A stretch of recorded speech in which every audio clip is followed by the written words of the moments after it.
So let's get into our first topic now. We're asking this: should asylum seekers be moved from hotels into houses? Get your calls in 0207 862 2222.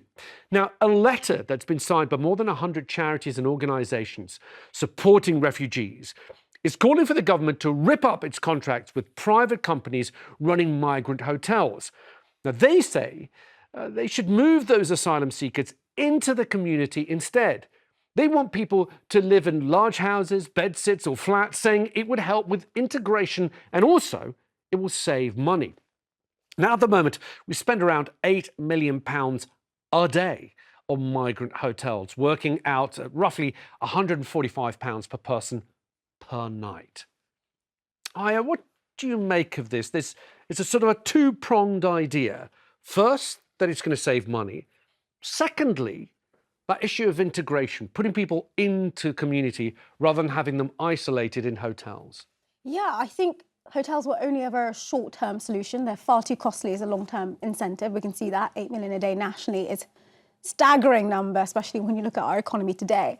But looking to a long-term solution like moving to houses, it requires really a lot of planning and foresight, because I would love that to happen, but I'd also want to make sure it mitigated unintended consequences. For example, anyone knows right now it's almost impossible to get a GP appointment, or will there be enough school spaces? So it needs to have all those considerations for all the other things that are required when you move into a certain community, and make sure that it's done with the communities in mind as well, because my fear is that causes some other backlash. And it was only last year we had some really, really horrific, right-wing attacks and crime. So it'd be really important that it doesn't cause other issues, and it's really mindful. So it's not just an expedient political action, like we've saved 8 million a day nationally, we've solved the problem, but you actually cause this long-term issue that is just unacceptable. And honestly, it'll be something we're talking about in 10 years' time when we're talking about what's gone wrong next. Rick, I mean, those people are still in that community, but because of the nature of being put into hotels, which sometimes are in the outskirts of towns and cities, will it make that much of a difference if you take those people and you spread them in communities, actually integrate them more into the communities? Is that a better way of dealing with the asylum problem? I think it will make a difference. Let's be absolutely frank here. We need to put asylum seekers who've come to this country illegally in the most secure yet basic conditions that are possible. We have spent £5 billion on these contracts for hotels, Alexis. £5 billion. That's bigger than some government departments. What we need to be doing here is not providing an advert to come to Britain. At the moment, we see these pictures of, recently, over last weekend, Sudanese migrants boasting about getting 4-star hotel accommodation when they arrive in the UK to their families. Some of these immigrants coming to the UK, these migrants, illegal migrants, can I point out, are staying in accommodation that is better than what we are putting some people who are struggling already in this country. We cannot afford this. This letter doesn't make that distinction. They say this is asylum seekers. These are people who have arrived and are waiting for their asylum cases to be processed. So is it a better idea to put those people into the community? We have had discussions, we've had debates on this show and on Jeremy's show about whether or not these people should be allowed to work and start contributing straight away to society. At the moment, they're not allowed to work.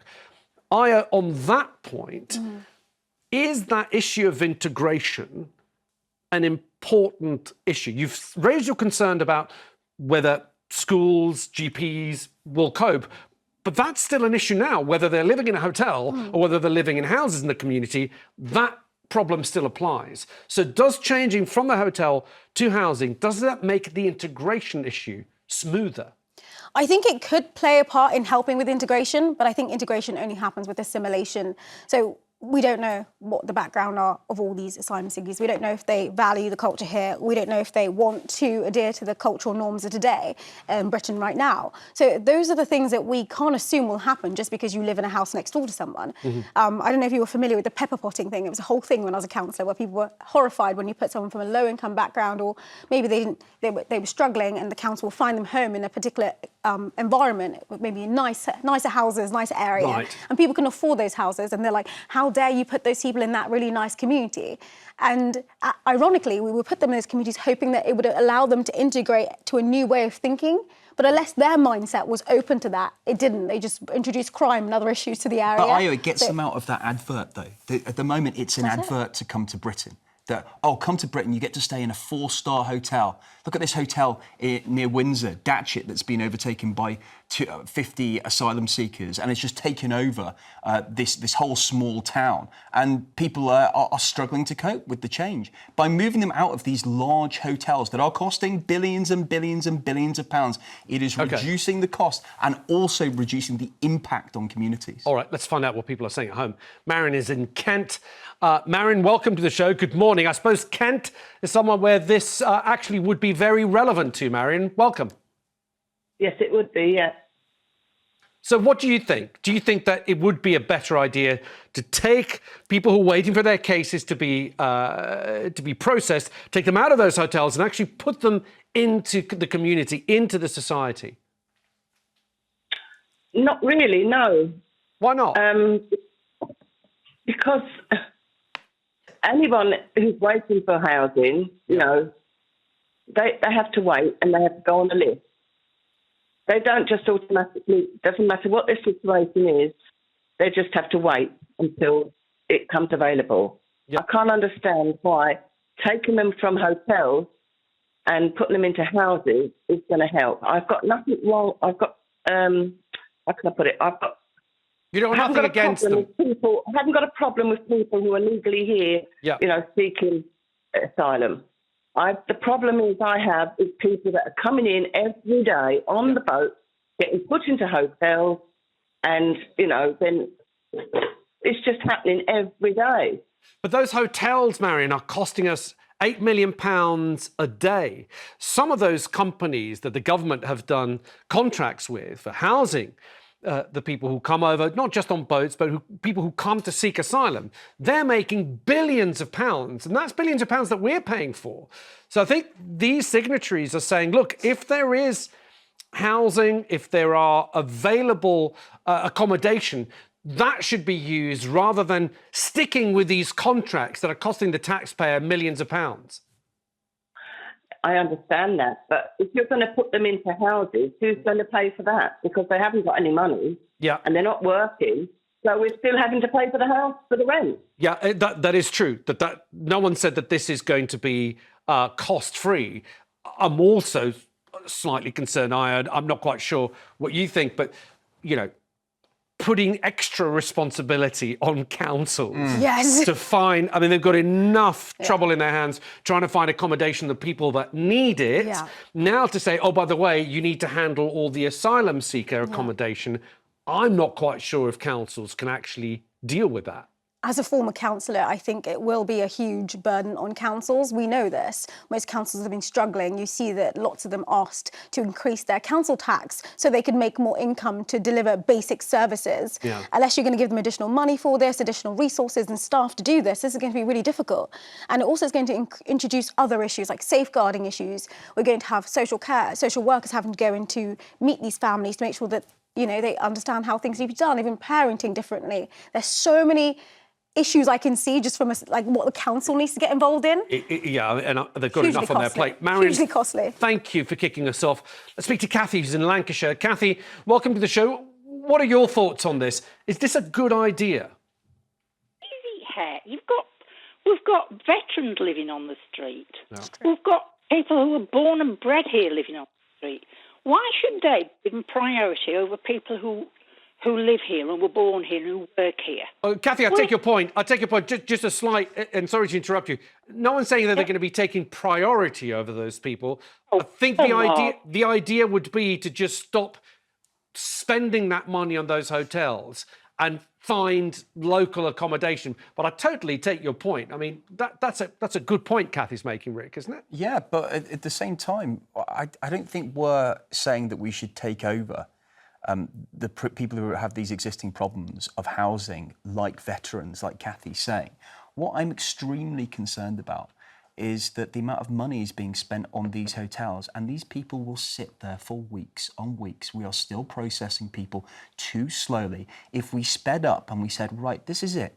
You've got 1 month, and that's it. If there's no decision, we are flying you back to your country of origin, and you are leaving this country and stopping the burden on the UK on the UK taxpayer, because it has gone too far. We cannot cope with 9,000 arrivals. 9,000 so far this year. That's a 42% increase, Alexis. And you know why? Because there's no deterrent. I have spoken today about how this is an advert. A hotel is an advert to come to Britain. There is no deterrent because Britain has no deterrent to stop people coming here. Do you think that's an advert? Do you think the UK is an advert for people coming in? Come and stay in the Hilton, 4-star. I know you keep saying the 4-star. Let's be clear. No one's getting 4-star accommodation. There may be because 4-star is to do with the service. Now people are not getting service. No. These are rooms that they're allowed to stay in. Yeah. These asylum seekers were boasting that they have got a 4-star accommodation to stay in.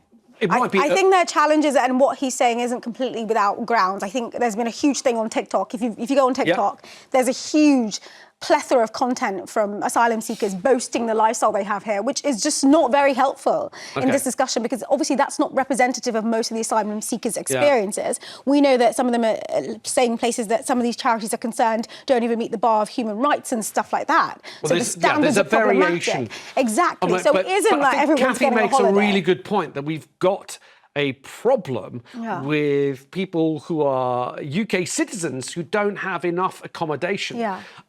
We've got a housing crisis, and now these charities are saying, actually, we need to put everybody from the hotels into housing, local housing.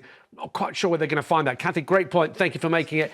Carl's in Merseyside. Carl, welcome to the show. What are your thoughts on this, Carl? Good morning. Hi. I'd like to say I served 16 years in the army. I've been to war 4 times. Yeah. I'd just like to ask the government, where's this Armed Forces Covenant?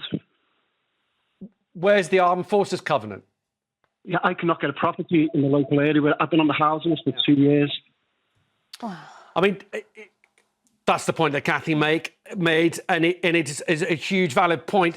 Just trying to be devil's advocate, Carl, and again, let me just say huge respect and thank you for your service. Are they two separate problems? Like, what's happening to you is unacceptable, and that needs to be fixed. But also, we need to stop spending that amount of money, £8 million a day, on hotels. Are they two separate problems? The area I live in, it's quite small. It's the Wirral. Yeah. And that basically flooding the area with these migrants, and the area can't cope. Yeah, which is what Ayo was saying, that the infrastructure, can it cope if you put these people into housing the society, but they're there already, but they're just living in hotels that we are paying a lot of money for. Carl, thank you. Thank you for all your calls on this, really important.